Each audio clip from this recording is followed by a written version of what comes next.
هذا البرنامج برعاية دار المرأة في قامشلو والهلال الأحمر الكردي. للمزيد من الاستفسار يمكنكم التواصل أو زيارة دور المرأة والهلال الأحمر الكردي في المدن والبلدات التالية: دار المرأة قامشلو، الحي الغربي، خلف جامع قاسمو، مقابل مدرسة الزهراء.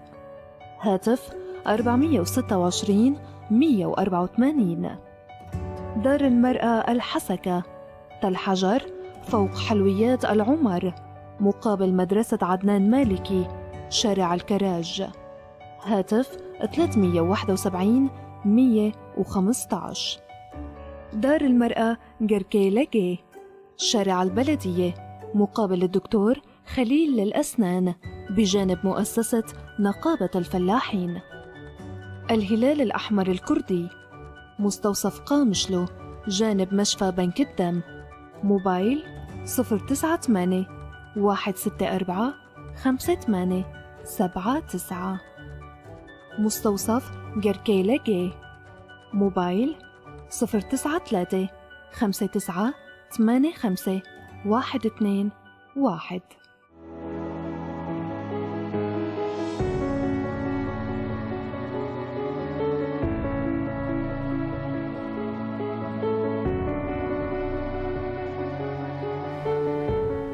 مساء الخير مستمعينا ومتابعي إذاعة بوير اف ام. أهلا بكم في حلقة جديدة من برنامجنا الخاص بالمرأة برعاية الهلال الأحمر الكردي ودار المرأة في قامشلو.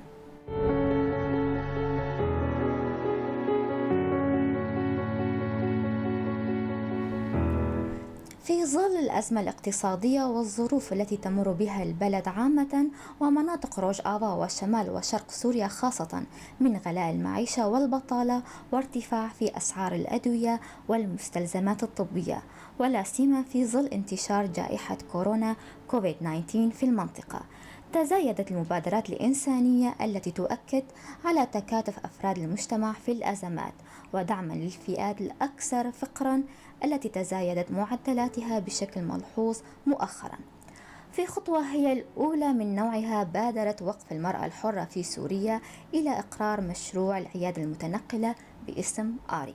ماهية هذه المبادرة، الغاية والهدف منها، وأبرز ما ستقدمه ضمن هذا المشروع. سنناقش موضوع المبادرة مع ضيفتنا عبر الهاتف جيلان عثمان، إدارية في وقف المرأة الحرة في سوريا.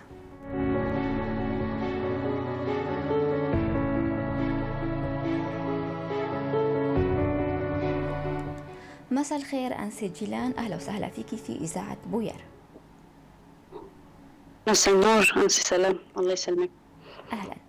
قبل أن نتحدث عن موضوع المبادرة ومشروع العيادة المتنقلة، حبذا لو تتحدثي لنا عن ماهية وقف المرأة الحرة، الهدف من تأسيسها، عدد الأعضاء واللجان. مساء الخير للمستمعين الأعزاء. مشان وقف المرأة هي مؤسسة نسائية، الاسم وقف المرأة الحرة في سوريا. نعم. تأسست عام 2014 تحت شعار المرأة الحرة أساس المجتمع الحر. الهدف الأساسي من تأسيس وقف المرأة كمؤسسة نسائية هو توعية المرأة أو رفع المستوى الوعي والفكر للنساء في المجتمع، تدريب المرأة مهنيا، تمكين المرأة اجتماعيا، ثقافيا، اقتصاديا، توعية المرأة من ناحية الحقوق، خاصة الحقوق في ظل الإدارة الذاتية. كان لنا خطوة من هالناحية يعني. نعم. ومن ناحية كثير قضايا تخص المرأة، زواج البدل، الحيار، هاي كلها. وكمان المسائل اللاجئين والنازحين في المنطقة، تسليط الضوء على مخلفات الحرب أو المخلفات الحرب خاصة اللي تمس اللاجئين، تسليط الضوء عليه من خلال تمكين العلاقات مع المؤسسات والمنظمات الدولية لفتح وتشييد مشاريع لهؤلاء اللاجئين. نعم. هاي بالنسبة للتأسيس والهدف من التأسيس. عدد الأعضاء واللجان أنسة جيلان. أي عدد الأعضاء يقارب 250 ل 300 عضو، بين إداريين، أعضاء أطباء يعني كادر طبي، أعضاء ممرضين، قابلات، معلمين موسيقى، مدربين مهنيين، وفي أعضاء طوعي يعني ما نعتبر أعضاء طوعيين نقدر نقول كمان في إلى جانبي. أما من خلال يعني اللجان، طبعا وقف المرأة بتشتغل على التنظيم عن طريق اللجان، لجنة الصحة، لجنة التربية والتعليم، لجنة الاقتصاد وإعداد المشاريع، في لجنة الأحصاء، في لجنة الأرشيف والإعلام، لجنة العلاقات. طبعا لجنة التربية والتعليم هي تشتغل على مثل ما نقول مكتبين، مكتب للأطفال ومكتب للنساء. مكتب الأطفال هو يفتتح روضات، حضانات، مراكز موسيقى للأطفال، من ضمنها في مشروع ضخم في كوباني هو للأطفال اليتامى أو مجهولين الأبوين، وكمان الأطفال بالمخيمات اللاجئين والنازحين، كمان في أنشطة ترفيهية وأنشطة تدريبية وطبعا وفي مشاريع مع منظمات أخرى. نعم. إلى جانبه لجنة التربية للنساء، توعية النساء من خلال محاضرات أو حملات توعية أو دورات تدريبية. نعم. لجنة يعني طبعا بالخط العريض عم بحكي عن سي سلام، طبعا اللي شيء بدك تستفسري وانت راح تسألي. اما في لجنة الاقتصاد اعداد المشاريع، هي لجنة كل اللجان تعود يعني مالية اللجان تعود لها اللجنة، بينكتب المشروع، بيتم دراسته، بينكتب، بيتجهز ونرسلوا له مثلا منظمات دولية، وبينقبل المشروع ويتم تنفيذه يعني. نعم، هاي بشكل عام عن ويتم ماهية. تسليم المشروع مثلا عيادة المتنقلة. قبل ما نحكي عن العيادة المتنقلة، حكيتي بشكل عام عن وقفة المرأة الحرة. شو هي أبرز المواضيع والقضايا التي تطرقت إليها وقفة المرأة في أنشطتها وفعالياتها فيما يخص المرأة منذ تأسيسها حتى وقتنا الحالي؟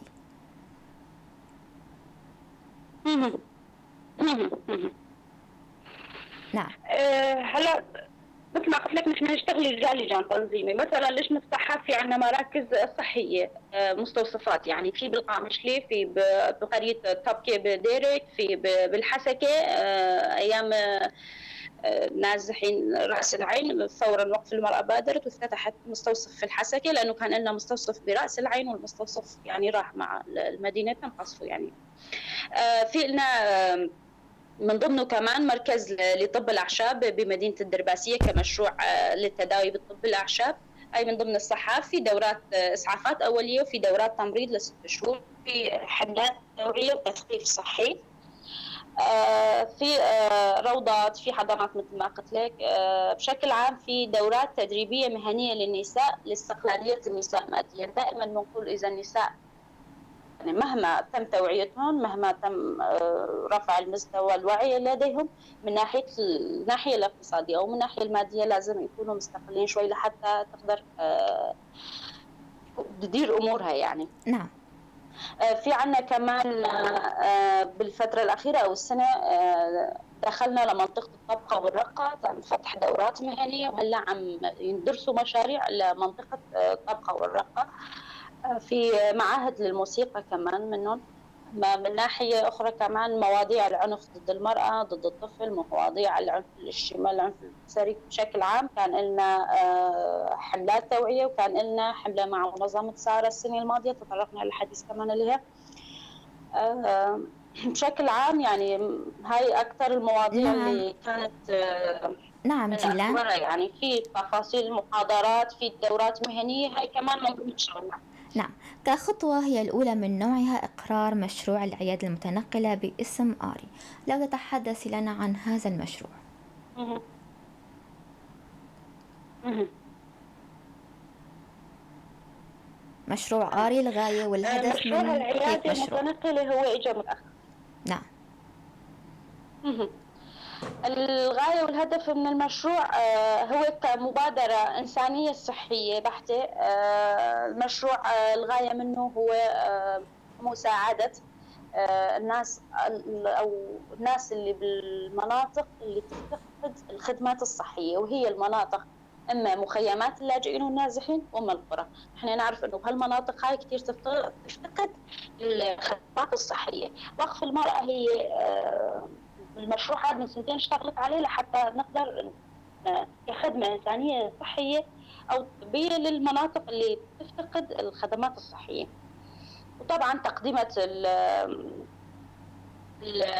المعاينات، الأدوية، كل ما يحتاج العيادة أو للناس اللي راح تقبل على هالعيادة راح يكون متوفر بهالعيادة المتنقلة.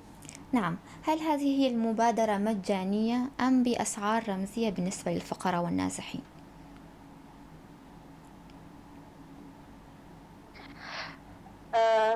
هلا اسعار، ما في اسعار مجانيه بحته بكل من معاينات، من حتى الادويه، بظل هالظروف اللي عم نعيشها، بظل ظروف النازحين اللي عم نشوف، او حتى نحن يعني بصراحه ظرف اقتصادي صعب عم بيمر على المنطقه. فنحن بهالوقت رح نبادر بتنفيذ العياده.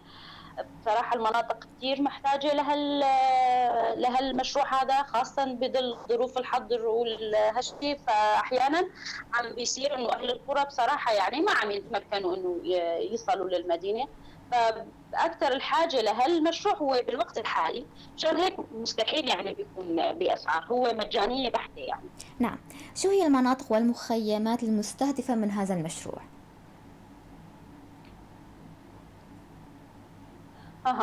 هلا بالبدايات المشروع كان هو لمناطق الحسكة ومنطقة واشوكاني.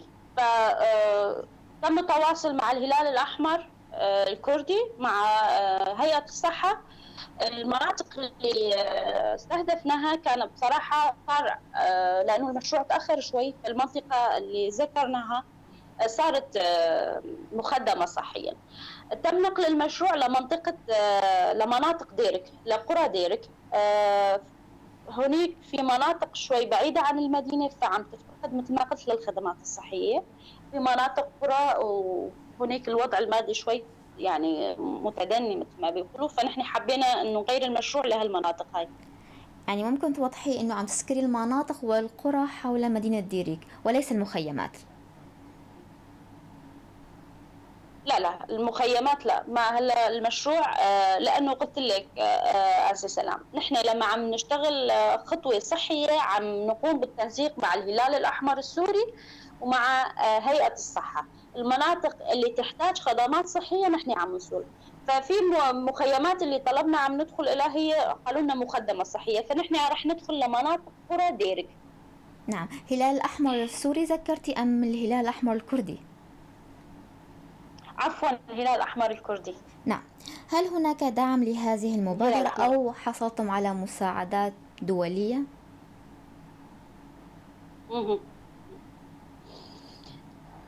المشروع مثل ما قلت لك أغلب مشاريعنا هي من مساعدات ومنظمات دولية. المشروع تم دراسته هون عنا بوقف المرأة وإرساله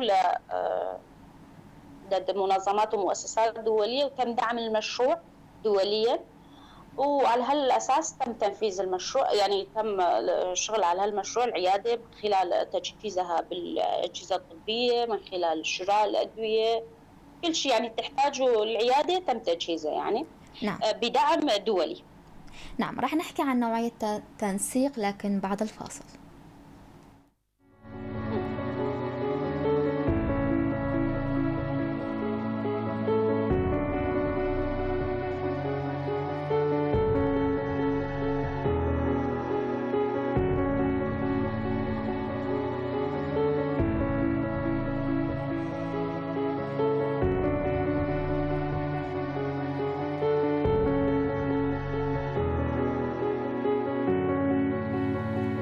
وسهلا فيكم مرة تانية مستمعينا ومتابعي إذاعة بوير اف ام في حلقة جديدة من برنامجنا الخاص حول مبادرة وقف المرأة الحرة مشروع العيادة المتنقلة.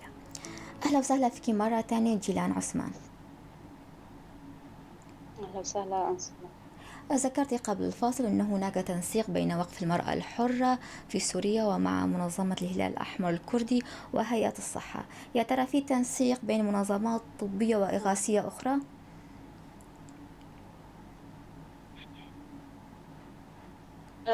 من داخل شمال شرق سوريا ولا من الخارج؟ شمال شرق وسوريا ومن الخارج، السؤال يعني. محلي ودولي. هلا طبية ما في بصراحة، هو الهلال الأحمر الكردي وهيئة الصحة في تنسيق بيناتنا، لأنه نحن عندنا لجنة الصحة فعالة كتير من الناحية الصحية، فإلنا تنسيق مع المنظمات. إلنا مشروع كان مرة مع منظمة الصحة العالمية، بس مو مشان العيادة المتنقلة، بس إلنا تنسيق مع الهلال الأحمر الكردي ومع هيئة الصحة. نعم، شو هي الاختصاصات الطبية التي ستكون موجودة ضمن هذه المبادرة؟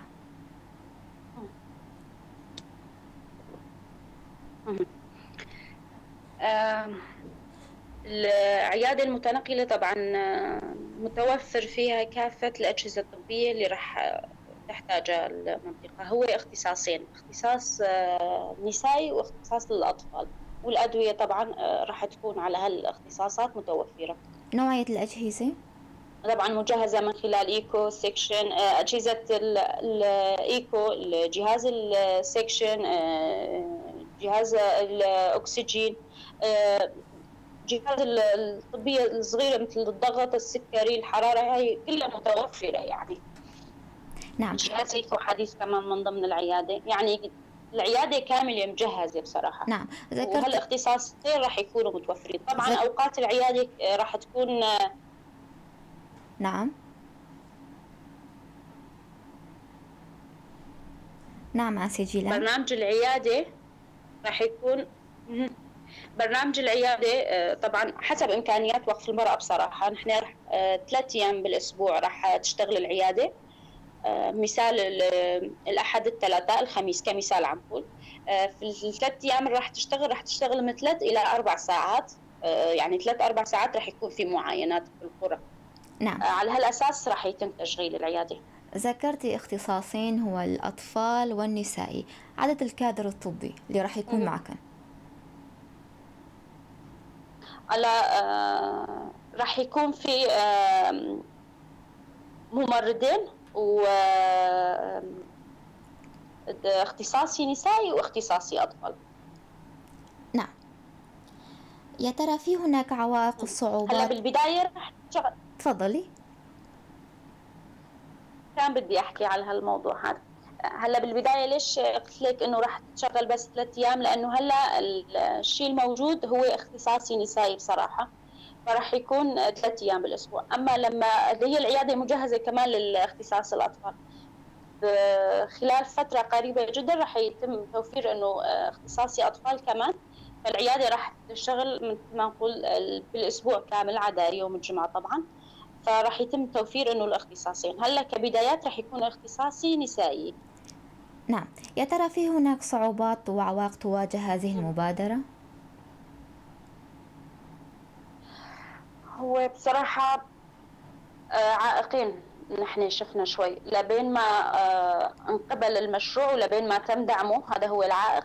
الثاني هو الأدوية، توفير الأدوية المناسبة لهالمشروع، هاي هو العائق، يعني الإمكانيات المادية مثل ما نقول.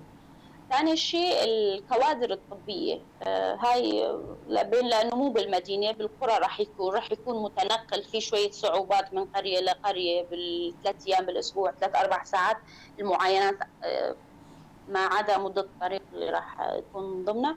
فهو شوي صعوبات بالكادر الطبي، يعني توفير الكادر الطبي. نعم. بالنسبة لجائحة كورونا كوفيد 19، شو هي تدابير وقف المرأة الحرة؟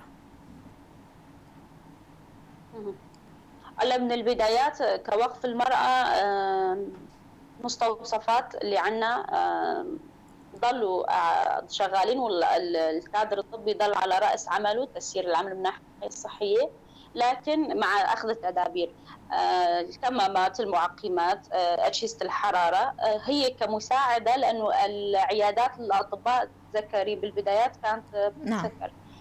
فنحن كوقف المرأة ضلوا المستوصفات عنا شغالين، أو على الأطباء على رأس عملهم كمساعدة للشعب يعني. نعم. متى سيكون؟ من ناحية ثانية في مناطق أو في مخيم هول ومخيم روش، نعم. مخيم هول كان بالبدايات كان محاضرات، بس بعد ما انتشرت الجائحة وصار في حظر، صار في بس مبادرة كان في إنه توزيع كمامات، معقمات، مواد تعقيمية، حتى مواد تعقيمية للبيوت ومنشورات في مخيم روش ومخيم هول. نعم آسيا جيلان، متى سيكون مشروع العيادة المتنقلة آري قيد التنفيذ؟ والله فيني أقول لك قريبا جدا، يعني خلال الشهر التاسع، يعني خلال شهر أيلول. شو مشاريع وقفة المرأة الحرة بالأيام القادمة؟